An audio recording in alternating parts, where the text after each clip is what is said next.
बिस्मिल्लाहिर्रहमानिर्रहीम। अस्सलाम वालेकुम दोस्तों, उम्मीद आहे ख़ुशि हूंदा, ख़ैरियत सां हूंदा। हिन खां पहिरियां बि मां ऑनलाइन कमाईअ जे हवाले सां, ऑनलाइन अर्निंग जे हवाले सां मुख़्तलिफ़ वीडियो ठाहे पंहिंजे प्लेटफॉर्म ते रखी चुको आहियां। पर कुझु माण्हुनि जा, कुझु दोस्तनि जा वरी बि सुवाल हूंदा आहिनि जिन जे लाइ मूं हीअ वीडियो ठाही आहे। सभ खां पहिरियां मां उन्हनि दोस्तनि खे, उन्हनि भाइरनि ऐं भेनरुनि खे ॿुधाईंदो हलां त अगरि तव्हां ऑनलाइन कमाई करणु था चाहियो त सभ खां पहिरियां कहिड़ियूं शयूं तव्हां वटि हुजणु ज़रूरी आहिनि। ऑनलाइन कमाई जा खोड़ सारा तरीक़ेकार आहिनि, खोड़ सारा ज़रिया आहिनि। काफ़ी माण्हू त अॼुकल्ह जेके असां ॾिसूं था सोशल मीडिया ते त उहे ऑनलाइन गेमियूं पिया खेॾनि, ऑनलाइन ॿियनि प्लेटफॉर्म्स जे ज़रिए पंहिंजी अर्निंग कनि पिया। पर इहे जेके शयूं आहिनि, मां पंहिंजे ज़ाती तौर ते तव्हांखे ॿुधाईंदो हलां त मूंखे इन्हनि शयुनि में न का इंट्रस्ट हूंदी आहे, न को सिखण जो शौक़ु हूंदो आहे, ऐं न ई मूं अहिड़े क़िस्म जी काई कॾहिं एक्टिविटी कई आहे त गेमियूं खेॾी करे ऑनलाइन कमाई कजे। छाकाणि त इहो बि हिकिड़े क़िस्म जो जुआ जो क़िस्म आहे ऐं इहो जेको तरीक़ेकार आहे कमाईअ जो, इहो को परमानेंट न आहे, इहो मुस्तक़िल न आहे, इहे आर्ज़ी शयूं आहिनि। अॼु तव्हां करे था सघो, सुभाणे तव्हां नथा करे सघो, इहे तव्हांजो मुस्तक़िल ज़रिए मुआइश नथी थियूं सघनि। अगरि तव्हां ऑनलाइन प्लेटफॉर्म जे ज़रिए मुस्तक़िल जेको आहे पंहिंजो ज़रिए मुआइश ठाहिणु था चाहियो, सोर्स ऑफ इनकम ठाहिणु था चाहियो, त सभ खां पहिरियां तव्हां में ऑनलाइन कमाई करण जे लाइ तव्हांजे अंदरि स्किल्स हुजणु ज़रूरी आहिनि। सभ खां आसान जेको तव्हांखे प्लेटफॉर्म ॿुधायां त उहो जेको आहे यूट्यूब आहे। तव्हां में अगरि स्किल्स आहिनि, तव्हां में अगरि कुझु कमनि जे हवाले सां महारत आहे, उन खां अलावा बि खोड़ शयूं आहिनि जेके तफ़रीह जे लिहाज़ सां, अगरि तव्हां मज़ाहिया वीडियोज़ ठाहियो था, तव्हांखे खाकनि जा वीडियोज़ ठाहियो था, तव्हां इस्लाही वीडियोज़ ठाहियो था, त इन्हनि शयुनि सां बि तव्हां पंहिंजो हिकु सुठो यूट्यूब चैनल ठाहे करे अॻिते अची सघो था ऐं सुठी कमाई करे सघो था। पर यूट्यूब ते कमाई करण जे हवाले सां, यूट्यूब ते कमु करण जे हवाले सां असांखे जेका सभ खां पहिरीं शइ खपंदी आहे उहा आहे मुस्तक़िल मिज़ाजी ऐं पंहिंजे ज़हन खे हिकिड़ी जॻह ते सेट करणु।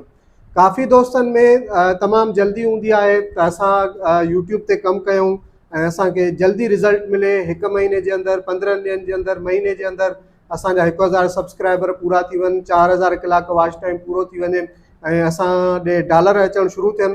त इहो मां तव्हांखे ॿुधाईंदो हलां त सभ खां जेको पहिरियों टारगेट आहे उहो आहे 1000 सब्सक्राइबर पूरो करणु ऐं 4000 कलाक वॉच टाइम पूरो करणु। पर इहा का वॾी ॻाल्हि न आहे, वॾो मसइलो न आहे। इहो हिकिड़े ॾींहं में बि थी सघे थो, हिकिड़े महीने में बि थी सघे थो, हिकिड़े साल में बि थी सघे थो, 10 सालनि में बि थी सघे थो। उनजो जेको डिपेंड थो करे, त तव्हांजे मथां डिपेंड थो करे त तव्हांजो जेको कमु आहे, तव्हांजो जेको कंटेंट आहे उहो कहिड़ो आहे। हाणे यूट्यूब ते कम जे हवाले सां हिन वीडियो खां पोइ मां जेके वीडियोज़ ठाहींदुमि, मां तव्हांखे उन में ॿुधाईंदुसि त यूट्यूब ते कमु करण जे हवाले सां कहिड़ियूं कहिड़ियूं शयूं ज़रूरी आहिनि, तव्हां वटि कहिड़ियूं शयूं हुजनि त तव्हां यूट्यूब ते कमु करे सघो था, ऐं केतिरे टाइम पीरियड खां बाद, कहिड़नि शर्तनि शरूतनि खे पूरो करण खां बाद जेको आहे तव्हांखे यूट्यूब चैनल मोनेटाइज़ थी मिली वेंदो ऐं तव्हां पैसा कमाए सघो था। सभ खां पहिरीं शइ मुस्तक़िल मिज़ाजी, सभ खां पहिरीं शइ त तव्हांजो ज़हन ठहियलु हुजे त मूंखे हिन प्लेटफॉर्म ते महिनत करणी आहे, मूंखे हिन प्लेटफॉर्म ते टाइम ॾियणो आहे, मूंखे हिन प्लेटफॉर्म ते जेको आहे मुस्तक़िल मिज़ाजीअ सां कमु करिणो आहे। त उन खां बाद ई तव्हां हिन प्लेटफॉर्म ते ख़ासि करे यूट्यूब ते कामयाबु थी सघो था। पर अगरि तव्हांजी सोच इहा आहे त न, मूंखे तमामु जल्दी कामयाबी मिले, मुंहिंजा डॉलर जेको आहे तमामु जल्दी ठहणु शुरू थी वञनि, त इहा शइ अगरि तव्हांजे ज़हन में आहे त बहितर आहे तव्हां यूट्यूब जी तरफ़ न अचो। हाणे त फेसबुक बि अनाउंसमेंट कई आहे, फेसबुक जे ज़रिए बि काफ़ी माण्हू पंहिंजी कमाई कनि था, डॉलर्स कमाइनि था, ऐं फेसबुक जी छा पॉलिसी आहे, कीअं कमाए सघिजे थो, इन हवाले सां बि नेक्स्ट वीडियो में मां इनशाला तव्हांखे तफ़सील ॿुधाईंदुमि। पर इनशाला ईंदड़ वीडियो में मां तव्हांखे यूट्यूब जे हवाले सां स्टेप बाय स्टेप गाइड कंदुसि त तव्हां कहिड़े नमूने यूट्यूब तां पंहिंजी ऑनलाइन कमाई करे सघो था ऐं कहिड़े क़िस्म जा चैनल ठाहे करे तव्हां पंहिंजे सुठो ज़रिए मुआश ठाहे सघो था। त उमेद आहे हिन वीडियो मां बि तव्हां ज़रूरु फ़ाइदो हासिलु कंदव ऐं तव्हांखे हीअ वीडियो ज़रूरु पसंदि आयो हूंदो।